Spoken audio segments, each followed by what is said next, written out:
존경하는 중랑 구민 여러분, 의정활동에 노고가 많으신 조성현 의원님을 비롯한 선배 동료 의원님, 그리고 중랑구청장님과 부청장님과 관계 공무원 여러분, 안녕하십니까?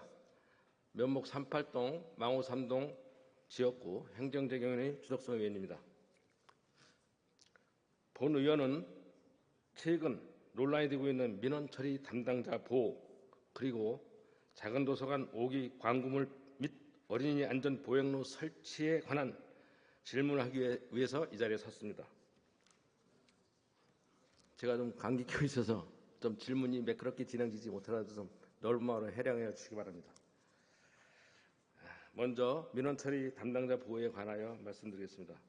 구청장님께서도 잘 아시겠지만 악성 민원으로 인해 화면 안 나오나요? 악성 민원으로 인해 공무원들이 쓰러져 가고 있습니다. 최근 수시로 들려오는 공직자의 안타까운 소식에 본 의원의 마음이 참으로 많이 무겁습니다. 일선 현장에서 주민의 목소리를 경청하고 주민의 마음을 헤아려 묵묵히 최선을 다하는 공무원들이 악성 민원의 폭언과 폭행에 시달리며 생존 우려까지 받고 있습니다. 행안부 조사에 따르면 일선 공무원들이 악성 민원에 시달리는 건수는 매년 4, 5만 건에 달한다고 합니다. 악성 민원인들은 수천 건 이상의 민원을 상습 제기하면서 업무를 마비시키고 있습니다. 공로총이 지난 2023년도 8월부터 9월까지 실시한 공무원 악성 민원 실태 조사에 따르면 응답자의 84%가 최근 5년 사이 악성 민원을 겪었다고 응답하였고 월 평균 1 내지 3회의 악성 민원을 받은 것으로 나타났습니다. 50세 이상도 73.1%가 악성 민원의 경험이 있을 만큼 연령을 불문하고 악성 민원 피해가 발생하고 있습니다. 악성 민원 유형은 제도적으로 불가능한 민원을 무리하게 요구하고 적절한 응대에도 불구하고 지속적으로 민원을 제기하는 사례가 대다수입니다. 특히 여성의 경우 58.1%로 남성보다 높은 편이며 나이와 직급, 근무 연수가 낮을수록 악성 민원의 경험에 높은 편입니다. 후유증도 상당했습니다. 응답자 대다수가 업무 집중력 감소, 민원인 상대 두려움 등 정신적 스트레스와 건강 악화를 호소하고 있습니다. 민원 행정을 위해 일하는 공무원이 폭언, 폭력으로 신체적 고통뿐만 아니라 정신적 스트레스, 우울증 등 트라우마를 겪는 상황이 너무 안타깝습니다. 더 큰 문제는 이러한 악성 민원이 단순 폭언과 폭행의 형태에서 진화하여 지능적이고 교묘하게 일선의 현장의 공무원들을 괴롭힌다는 점입니다.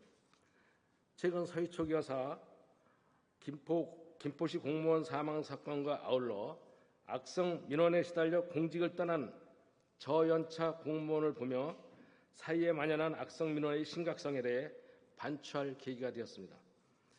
민원인이 폭언, 폭행, 반복 민원으로부터 담당 공무원을 보호하기 위해 2022년 7월 민원 처리에 관한 법률을 개정 시행하고 있고 우리 중랑구도 2022년 1월 서울특별시 중랑구 민원 업무 담당 공무원 보호에 관한 조례를 제정하였습니다. 현행법상 행정기관의 장이 민원 처리 담당자의 신체적, 정신적 피해 예방 치료 및 등 필요한 조치를 해야 한다고 규정하고 있으나 민원인의 행위에 대한 실태 조사를 실시할 근거조차 제대로 마련되어 있지 않은 것이 현실입니다. 구청장님, 민원 처리 과정에서 발생하는 고충이 이슈화되면서 민원 처리 담당자의 보호가 충실히 이루어지고 있는지에 대한 관심이 매우 높아지고 있습니다. 악성 민원에 관련 공무원의 피해 사례가 끊이지 않는 작금의 상황에서 정책적 공백이 있는지, 부족한 부분은 없는지, 아니면 우리 공무원들이 가장 바라는 것은 무엇인지 면밀하게 돌이켜봐야 할 시점이라고 생각합니다. 공무원은 주민 전체에 대한 봉사자이지 악성 민원인의 하소연이 아닙니다. 우리 공무원들이 언제라도 악성 민원이 대상이 될 수 있다는 두려움은 헌법 제7조에 명시된 국민 전체의 봉사자로서의 공무원의 삶을 위태롭게 할 뿐 아니라 모든 국민이 누려야 할 신속하고 친절한 행정 서비스의 실종으로 이어집니다. 연일 뉴스에 보도되고 있는 안타까운 비극의 우리 중랑구에서는 발생하지 않도록, 악성 민원으로부터 보호받지 못하는 공무원이 발생하지 않도록 세심하게 살펴주시기 바랍니다. 구청장님, 주민의 평안을 위해 노력하는 공무원이 악성 민원으로부터 보호받을 수 있는 방안과 악성 민원 건절을 위한 현실적인 실현 가능한 대안을 마련해 주실 것을 당부드립니다. 다음으로는 장미마을 소망 작은 도서관 200에 설치된 불법 간판에 관한 사항에 대해 질문하겠습니다.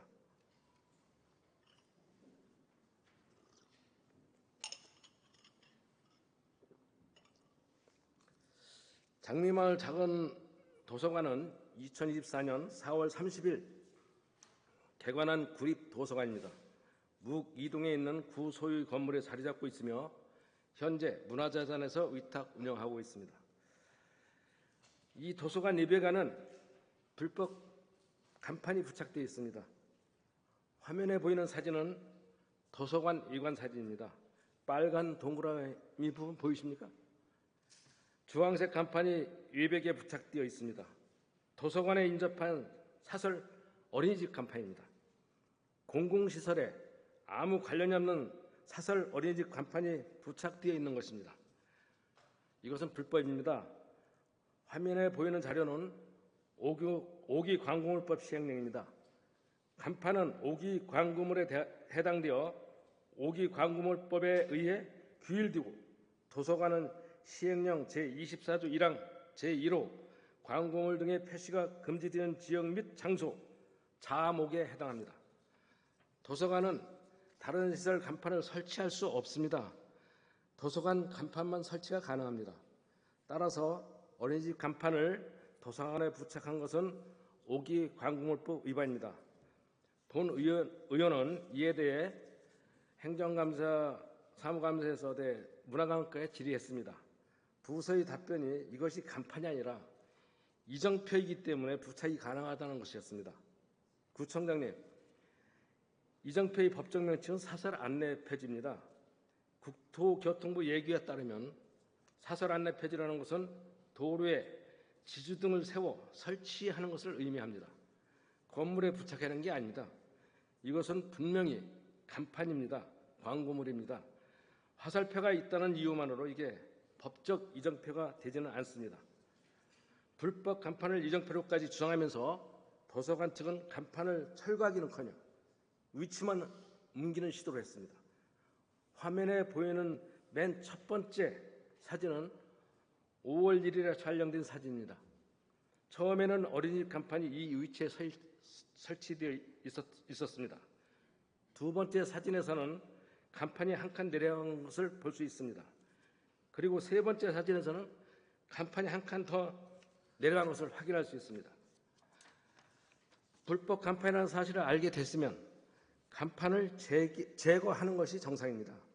그런데 도서관 측에서는 두 차례나 간판 위치를 옮기면서까지 이 간판을 지키려 하고 있습니다.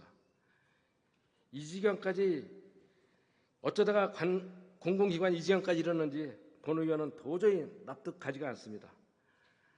어린이집 간판을 설치하게 된 경우에 대해 해당 부서에서는 도서관 건물로 인해 어린이집 조망이 침해되기 때문이라고 설명했습니다. 본 의원이 자료를 받아본 결과는 도서관 건물이 어린이집 소유자의 건물이었다는데 우리 중랑구가 매입한 것이라고 합니다.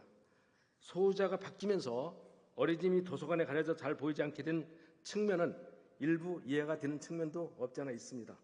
그러나 우리 구는 어린이집 소유자에게 감정평가액이 120%라는 법적으로 허용된 최대 범위 금액을 지급하고 건물을 매입했다고 자료에 나와 있습니다. 그러면 어린이집 소유자에게도 충분한 보상이 되었다고 생각합니다. 설령 추가 보상이 필요하더라도 법령에 따라 운영되는 지자체 소유 건물에 불법 간판을 부착하는 것은 어떠한 경우도 대안이 될 수 없습니다. 정말로 어린이집이 조망권을 침해했다면 중랑구는 합법적인 손해배상을 하면 될 것입니다. 법을 어겨가면서까지 불법 간판을 용인한 것은 해결책이 아니라고 봅니다. 다음으로는 장미마을 소망 작은 도서관의 작은 간판에 대해 질문을 하겠습니다. 구청장님, 어린이집 간판은 잘 보이는 반면 아래쪽에 도서관 간판은 잘 보이지 않습니다.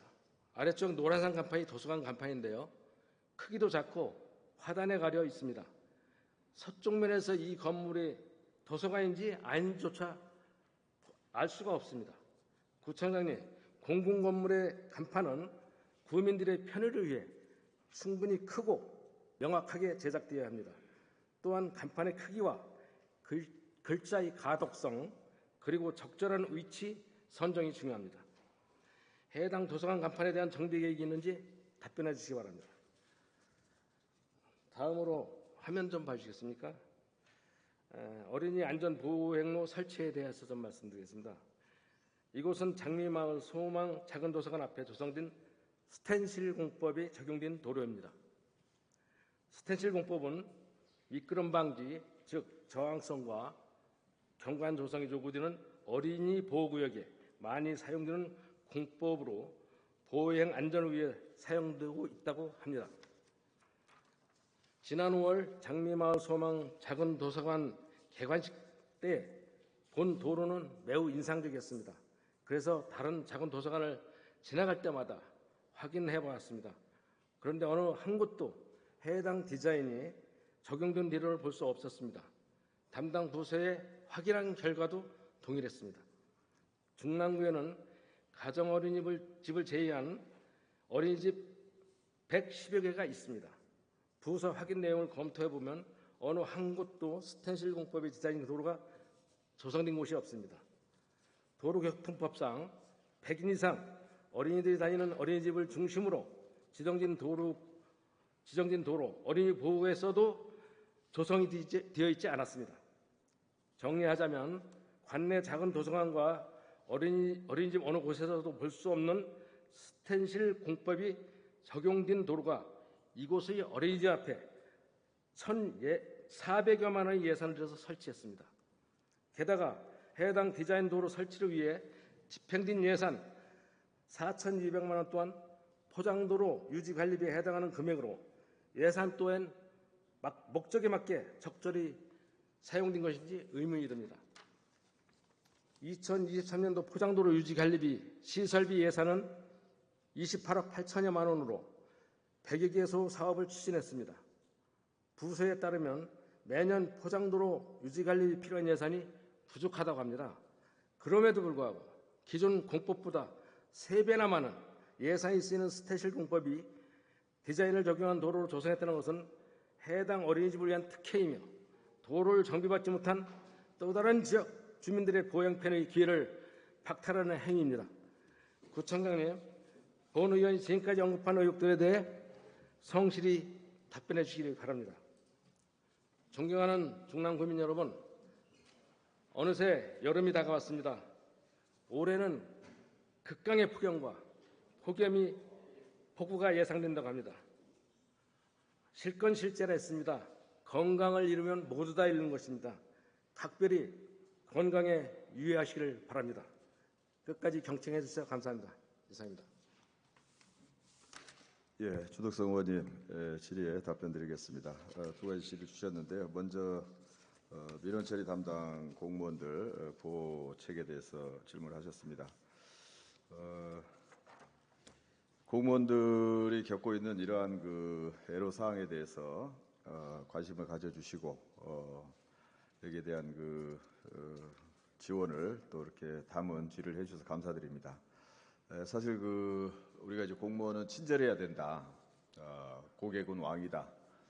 주민은 왕이다. 이런 마음으로 일을 하고 있는데 일하는 과정에서 보면 악성 민원인들이 이제 거기에 있기 때문에 최근에 질의에서 지적해 주신 대로 참 불행한 그런 사고까지 이어지는 사례가 계속되고 있습니다.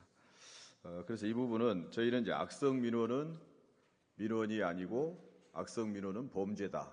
이런 그 개념에 의해서 악성 민원과 일반 민원을 구분해 가면서 민원에 대해서는 최대한 친절하게 저희들이 고객을 모시는 마음으로 잘 안내를 하고, 그러나 악성 민원에 대해서는 이게 민원이 아니라 범죄에 해당하는 소지가 많기 때문에 저희가 공무원을 보호하고 여기에 상응한 대응을 해야 된다고 생각을 합니다. 그래서 이 부분에 대해서 중앙정부뿐만 아니라 이런 그 중랑구에서도 이 공무원 보호책을 확실하게 마련하기 위해서 노력하고 있다는 말씀을 드립니다. 저희가 최근에도 이 악성 민원 전담 TF를 저희가 만들어 가지고요.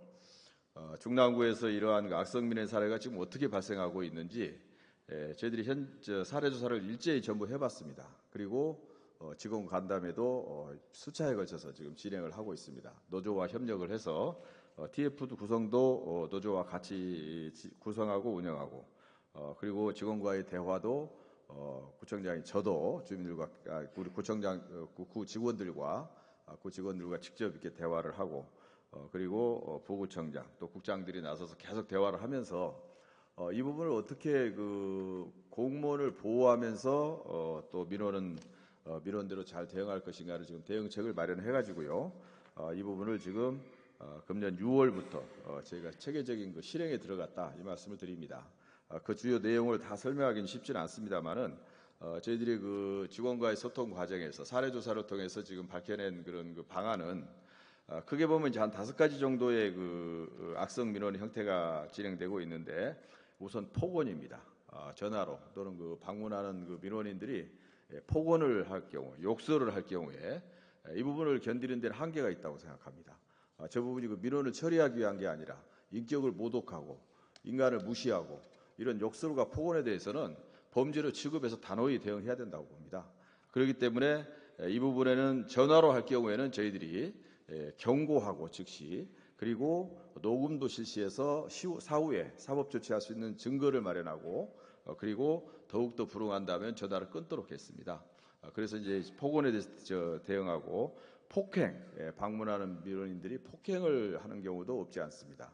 이 부분은 물리적으로 저희 대응할 수밖에 없기 때문에 여기에 대해서는 보호 장비를 저희 민원 창구에 계속 보강해서 지급을 하고, 그리고 동이나 구의 그 민원 창구에 대해서는 저희가 그 이 폭력에 대응할 수 있는 대응 인력을 저희들이 필요한 경우에는 추가로 배치하고, 그다음에 즉시 경찰에 신고해서 대응하는 방법 등으로 대응할 예정으로 있습니다.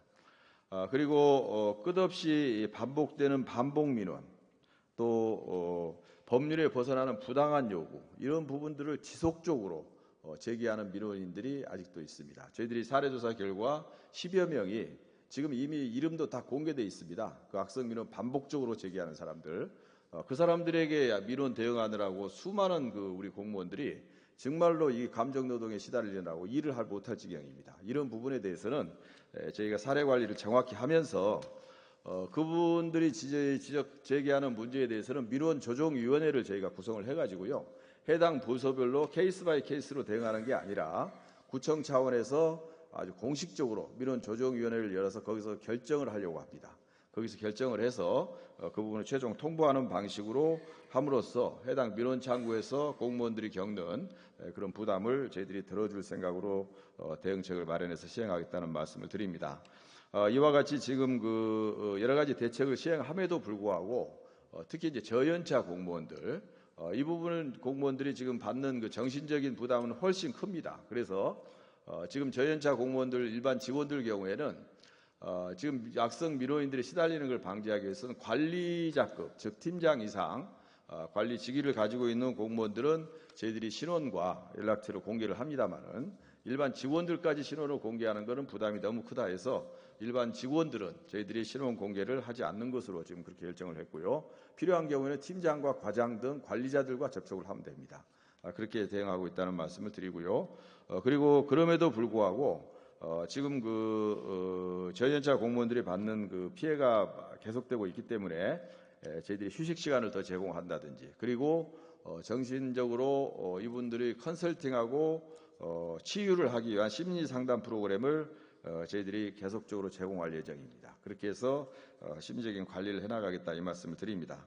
그리고 악성 민원에 대해서는 저희들이 그 개별 고소 고발 등으로 사법 그 절차에 진행하는 경우가 있는데, 이 경우에는 업무로 인한 그런 그 사법 그 사건에 대해서는 저희들이 변호인단을 제공하는 등 사법 처리에도 구청에서 지속적으로 지원할 예정입니다.